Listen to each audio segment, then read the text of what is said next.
Merong lumabas na Pulse Asia survey na nagpapakita na malaki po yung ibinaba ng approval at trust ratings ni President Marcos. How concerning is this for the President? Nalaman po natin na ang respondents dito ay 2,400.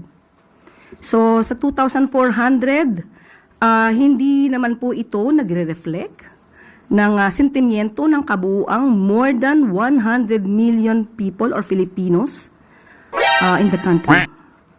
But dahil nga nakita at nabanggit natin itong mga fake news, sumasalamin din po ito sa impluensya ng mga fake news na nagkakalat.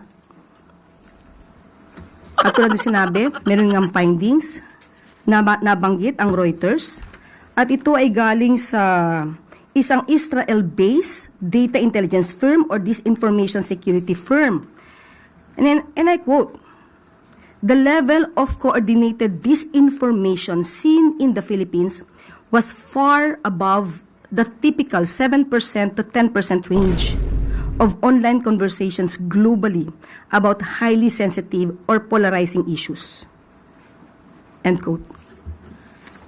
So, kung ang mga tao man na ito ay nagbigay ng kanilang mga opinyon, maharahil ay bunga ito ng mga fake news. At kung ito man ay totoong nagkaroon ng pagsagot, hindi na naman ito pabayaan ng gobyerno dahil dapat natin malaman ang mga respondents, saan ang mga respondents, ang mga respondents ba ito ay nakakatanggap ng totoong news o naiimpluwensyahan ng fake news. So ang mga respondents ba na ito ay hindi nakakarating ang tulong ng gobyerno? So dapat din po nating malaman ito sa parte ng administrasyon. At kung ano man po ang nagiging desisyon ng Pangulo at ng administrasyon, at ito'y magre-reflect sa isang survey na naisin pa rin po at ipapatupad pa rin po ng Pangulo kung ano ang nasa batas, kung ano ang tama, at hindi kung ano po ang sasabihin sa isang survey. Pero ma'am, considering that the survey was conducted from March 23 to 29 or just a few days after the arrest of the former president, sa tingin po ba ng Malacanang gaano kalaking factor yung politika sa naging resulta ng survey, especially yung nangyari kay former president? Okay, lumalabas nga po dito na bumaba di umano ang rating, no, approval rating ng Pangulo. Pero sabi nga po natin, ito ay titignan pa rin po ng administrasyon. Hindi naman po natin, hindi papansinin kung ano ang mga sinasabi ng survey. Pero muli, 2,400 ay hindi po ito kabuuan na sentimiento ng buong Pilipinas.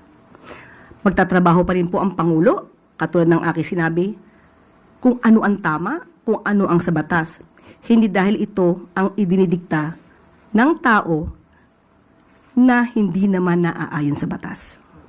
Ma'am, last point.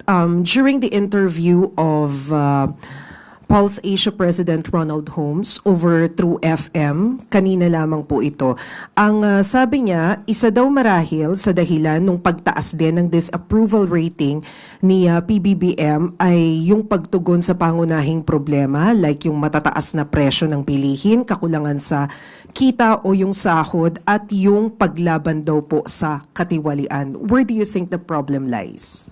Una, tignan natin.